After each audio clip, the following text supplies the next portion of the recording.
తెలంగాణకు భారీ ఎత్తున పెట్టుబడులు ఆకర్షించడమే లక్ష్యంగా కాంగ్రెస్ సర్కార్ అడుగులు వేస్తోంది. ఈ క్రమంలో సీఎం రేవంత్, మంత్రి శ్రీధర్ బాబు నేటి నుంచి 19వ తేదీ వరకు స్విట్జర్లాండ్లోని దావోస్లో జరగనున్న వరల్డ్ ఎకనామిక్ ఫోరం 54వ వార్షిక సమావేశంలో పాల్గొనున్నారు. ఈ బృందంలో ఐటీ, పరిశ్రమల శాఖ ప్రిన్సిపల్ కార్యదర్శితో పాటు సీఎం ప్రిన్సిపల్ కార్యదర్శి కూడా ఉన్నారు. 3 రోజుల దావోస్ పర్యటనలో సీఎం రేవంత్ తో కలిసి దాదాపు 70 మందికి పైగా పారిశ్రామిక దిగ్గజాలను కలవబోతున్నామని శ్రీధర్ బాబు వెల్లడించారు.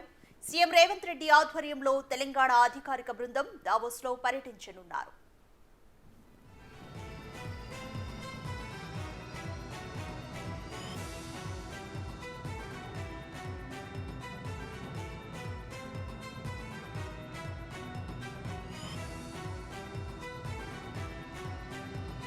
పెట్టుబడులు పెట్టడానికి ఉన్న అనుకూలతలు, బలాబలాలు, తమ ప్రాధాన్యతలను వరల్డ్ ఎకనామిక్ ఫోరం వేదిక ద్వారా చాటి చెబుతామని మంత్రి శ్రీధర్ అన్నారు. వరల్డ్ ఎకనామిక్ ఫోరం వార్షిక సమావేశంలో పాల్గొనాల్సిందిగా రేవంత్ ముఖ్యమంత్రి పదవి చేపట్టిన కొద్ది రోజుల్లోనే ఆహ్వానం అందిందని తెలిపారు.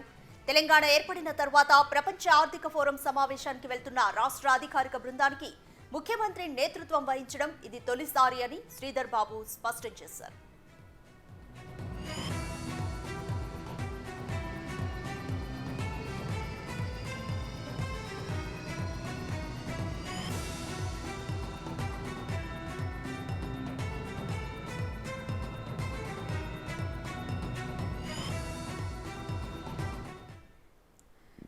కంప్లీట్ డీటెయిల్స్ మా ప్రతినిధి రాణా అందిస్తారు. రాణా, ముఖ్యమంత్రి అలాగే శ్రీధర్ బాబు దావోస్ పర్యటనకు 19వ తారీఖు వరకు వెళ్లనున్నారు. సో ఈ పర్యటన ముఖ్య ఉద్దేశాలేంటి? ముఖ్యంగా తెలంగాణలో ఇప్పటికే పారిశ్రామికంగా కూడా చాలా వేగంగా కూడా అభివృద్ధి చెందుతుంది కాబట్టి దానికి తగ్గట్టుగానే ఈసారి దావోస్ పర్యటన 3 రోజుల పాటు ఉండనుంది. ఆ దావోస్ పర్యటనలో ఈసారి తెలంగాణలో ఉన్నటువంటి ఎలిజిబిలిటీస్ అన్నీ కూడా ఆ డయాస్ మీద కూడా తెలంగాణ యొక్క గొప్పతనము, పెట్టుబడులు పెడితే అక్కడ ఉన్నటువంటి అనుగుణమైనటువంటి ప్రదేశాలతో పాటు ప్రభుత్వం ఇచ్చే రాయితీల గురించి పూర్తి స్థాయిలో అక్కడ ఉన్నటువంటి పారిశ్రామికవేత్తలతో అక్కడ డిస్కస్ చేయబోతున్నారు. దాంతోపాటు భారీ పెట్టుబడుల ఆకర్షణ ధ్యేయంగా కూడా ఈ యొక్క పర్యటన ఉండబోతున్నది ఇప్పటికే ప్రభుత్వం నుంచి మంత్రి శ్రీధర్ బాబు కూడా చెప్పిన నేపథ్యంలో మొదటిసారి, ఎందుకంటే తెలంగాణ రాష్ట్రం ఏర్పడిన తర్వాత గతంలో 10 ఏళ్ల పాటు ముఖ్యమంత్రిగా ఉన్నటువంటి కేసీఆర్ కూడా ఎప్పుడు దావోస్ పర్యటనకు వెళ్ళలేదు. అలాగే వరల్డ్ ఎకనామిక్ ఫోరం సంబంధించిన ఏ ఒక్క సభల్లో కూడా ఆయన పాల్గొన్నటువంటి నేపథ్యం ఏర్పడలేదు. కానీ తెలంగాణ ప్రభుత్వం నుంచి కాంగ్రెస్ పార్టీ ఎప్పుడైతే ప్రభుత్వంకి వచ్చిందో దాదాపు 40 రోజులు కావస్తుంది. అప్పటి నుంచి కూడా ముఖ్యమంత్రి వెంటనే తన కార్యక్రమాన్ని తెలంగాణలో భారీ పెట్టుబడులని సాధించడమే లక్ష్యంగా, పైగా దిగ్గజమైనటువంటి కంపెనీలను కూడా తెలంగాణలోకి తీసుకురావడానికి కృషి చేయాలనే ఉద్దేశంతో ఆయన దావోస్ పర్యటనకు కూడా వెళ్ళబోతున్నట్టుగా తెలుసు. దాంతోపాటు ఇప్పటికే సీఎంఓ ప్రిన్సిపల్ సెక్రటరీతో పాటు అలాగే ఐటీ సెక్రటరీ, ప్రిన్సిపల్ సెక్రటరీని, దాంతోపాటు మంత్రి దుద్దిల శ్రీధర్ బాబుతో పాటు అలాగే సీఎం ముఖ్యమంత్రి రేవంత్ రెడ్డి ఇవాళ దావోస్కి బయలుదేరబోతున్నట్టుగా మనకు తెలుస్తుంది. సో ఏదేమైనా కానీ ఇప్పటికే చాలా కంపెనీలు కూడా హైదరాబాద్లో వచ్చాయి. అత్యంత అంతర్జాతీయ సంబంధించినటువంటి కంపెనీలన్నీ కూడా ఇక్కడ నెలకొల్పాయి. వేలాది జాబ్స్ కూడా ఇక్కడ వచ్చాయి కాబట్టి దానికి తగ్గట్టుగా ఇంకా ఇతర అనువైన ప్లేసులు కూడా తెలంగాణలో చాలా వరకు ఉన్నాయి. కేవలం ఒక హైదరాబాద్లోని ఈ యొక్క ఐటీ హబ్ అనేది వేగంగా విస్తరించింది కాబట్టి దాన్ని ఇంకా మరికొన్ని జిల్లాలకు కూడా విస్తరించాలనే ఉద్దేశంతో కూడా ప్రభుత్వం ఉంది కాబట్టి అక్కడ ఉన్నటువంటి ఎలిజిబిలిటీస్, పాసిబిలిటీస్ ఏ విధంగా ఉన్నాయని దానిపై కూడా ఈ వరల్డ్ ఎకనామిక్ ఫోరంలో కూడా డిస్కస్ చేయబోయి వారి పారిశ్రామికవేత్తలతో ఈ సమావేశం చేయబోతున్నట్టుగా మనకు సమాచారం అవుతుంది. దాంతోపాటు 70 మంది అత్యధిక ఎవరైతే చాలా వరల్డ్ ఫేమస్ అయినటువంటి పారిశ్రామికవేత్తలు ఉన్నారో వాళ్ళందరితో కూడా ముఖ్యమంత్రి సమావేశం కాకపోతున్నట్టుగా మనకు సమాచారం అవుతుంది. దాంతోపాటు గ్లోబల్గా చాలా పేరు ప్రఖ్యాతులు కాంచినటువంటి ఏవైతే కంపెనీస్ ఉన్నాయో, నోవార్టిస్ కానీ, మెట్రానిక్స్ కానీ, ఆఫ్ట్రాజెనిక్ కానీ, గూగుల్ కానీ, యూబర్ కానీ, మాస్టర్ కానీ, బేయర్, ఎల్టీసీ, యూపీఎల్ తదితర అంతర్జాతీయ కంపెనీలకు సంబంధించినటువంటి సీఈఓలతో ముఖ్యమంత్రి రేవంత్ రెడ్డి చాలా ప్రత్యేకంగా కూడా ఆయన భేటీ కాబోతున్నారు.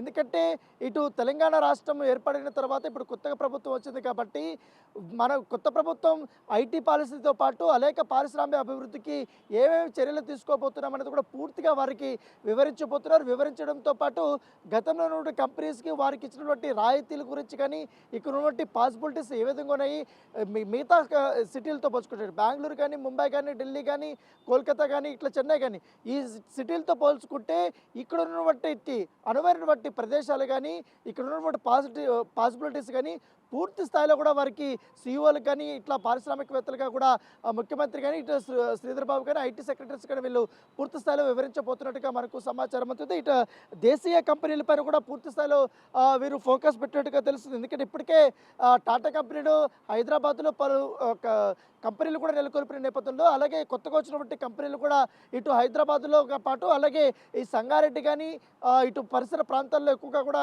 ఐటీ హబ్ని నెలకొల్పే ఉద్దేశంతో ఉంది కాబట్టి టాటా కంపెనీలు కూడా వారు సంప్రదించబోతున్నట్టుగా తెలుస్తుంది. దాంతోపాటు విప్రోని మరింతగా విస్తరింపజేసే పనిగా మరికొన్న ప్లేసెస్లో అనువైన ప్లేసెస్ను వారికి కావాల్సినటువంటి క్యాంపస్లో వారికి స్థలాన్ని కేటాయించడంతో పాటు అనేక రాయితీలు కూడా కల్పిస్తామని కూడా విప్రో అధికారులు కూడా మాట్లాడబోతున్నట్టుగా మనకు సమాచారం. దాంతోపాటు హెచ్సిఎల్ టెక్ సంబంధించి వారితో కూడా మాట్లాడబోతున్నారు. జేఎస్డబ్ల్యూ కానీ గోద్రేజ్ కానీ ఎయిర్టెల్ బజాజ్ లాంటి సంస్థల ప్రతినిధులతో కూడా వీరు సమావేశం కాబోతున్నారు. దాంతోపాటు సిఐఐ నాస్కం వంటి వ్యాపార ఛాంబర్స్కి సంబంధించినటువంటి ప్రతినిధులతో కూడా ముఖ్యమంత్రి రేవంత్ రెడ్డి సమావేశం కాబోతున్నట్టుగా మనకు సమాచారం. దాంతోపాటు ఈ ఫార్మా కానీ ఎలక్ట్రానిక్స్ కానీ డేటా సెంటర్ కానీ డిఫెన్స్ కానీ ఎయిర్ స్పేస్ కానీ ఆహార శుద్ధి పునరుద్ధారకు సంబంధించినటువంటి ఇంధనం వంటి రంగాల్లో కూడా ఈ పెట్టుబడుల పైన ఒప్పందాలు చేసుకోవాలని కూడా ప్రభుత్వం భావిస్తుంది కాబట్టి దాని తగ్గట్టుగా ఇప్పటికే ప్రాథమికంగా కూడా అక్కడ చర్చలు జరిపాయి. ఖచ్చితంగా కూడా ఈ కంపెనీల పైన కూడా ఎంఓ చేసుకుని వస్తారనేసి కూడా ఐటీ సెక్రటరీ చెప్తున్నటువంటి నేపథ్యం ఏర్పడుతుంది. సో ఏదైనా కానీ భారీ ప్రణాళికతోనే ఈసారి దావోస్ పర్యటనకి ముఖ్యమంత్రి బృందం వెళ్ళిందని చెప్పుకోవచ్చు. ఎందుకంటే తొలి పర్యటన కాబట్టి ముఖ్యమంత్రికి ముఖ్యమంత్రి అయిన తర్వాత విదేశీ పర్యటన రేవంత్ రెడ్డికి తొలి పర్యటన కాబట్టి ఖచ్చితంగా కూడా చాలా ఫలప్రదమైనటువంటి రిజల్ట్తోనే ఈసారి ఆయన దావోస్ నుంచి కూడా హైదరాబాద్కి రాబోతున్నారని కూడా వారు చెప్తున్నటువంటి నేపథ్యం ఏర్పడుతుంది. దాంతోపాటు ఈ food system and local action దానిపై అంశం పైన కూడా ఈ అత్యున్నత స్థాయి సదస్సులో కూడా ఆయన పాల్గొబోతున్నారు. దాంతోపాటు ఈ అగ్రి ఎకనామిక్ వాతావరణ అలాగే మార్పులు ప్రభావం మరియు రైతులు జీవనోపాధిని పరిరక్షించడానికి ఏ విధంగా చర్యలు తీసుకోవాలన్న దానిపై కూడా వారు ఈ యొక్క ఎకనామిక్ ఫోరంలో కూడా సదస్సులో కూడా వారు తమ అభిప్రాయాలను కూడా చెప్పబోతున్నట్టుగా మనకు సమాచారం అవుతుంది. సో ఏదైనా ఇప్పటికే ఐటీ ప్రిన్సిపల్ సెక్రటరీ అనేక విధాలుగా హైదరాబాద్లో పాటు అలాగే ఇటు వరంగల్ కానీ ఇతర ప్రాంతాల్లో కూడా ఐటీని డెవలప్మెంట్ చేయడం కానీ అలాగే పారిశ్రామిక అభివృద్ధి చేయడానికి తీసుకోవాల్సిన చర్యలపైన కూడా ఒక పవర్ పాయింట్ ప్రజెంటేషన్ కూడా పూర్తి స్థాయిగా డిపార్ట్మెంట్ నుంచి కూడా రెడీ చేస్తారు కాబట్టి ఆ యొక్క పవర్ పాయింట్ ప్రజెంటేషన్ కూడా అక్కడ దావోస్ వేదికపై కూడా వారు అక్కడ ప్రదర్శించున్నారు. తెలంగాణకి రాబోయేటువంటి పెట్టుబడి పడితే మీకు ఏం లాభాలు ఉంటాయి అలాగే స్థానికులకి ఎంతవరకు కూడా జాబులు కల్పించాలనే ఉద్దేశంతో పూర్తి స్థాయిలో కూడా వారు అక్కడ చర్చించబోతున్నట్టుగా మనకు సమాచారంతో ఎట్టి పరిస్థితుల్లో ఈసారి వేలాది కంపెనీలు కూడా ఈసారి వచ్చే అవకాశాలు కూడా కనపడుతున్నాయి. Thanks for the update Rana.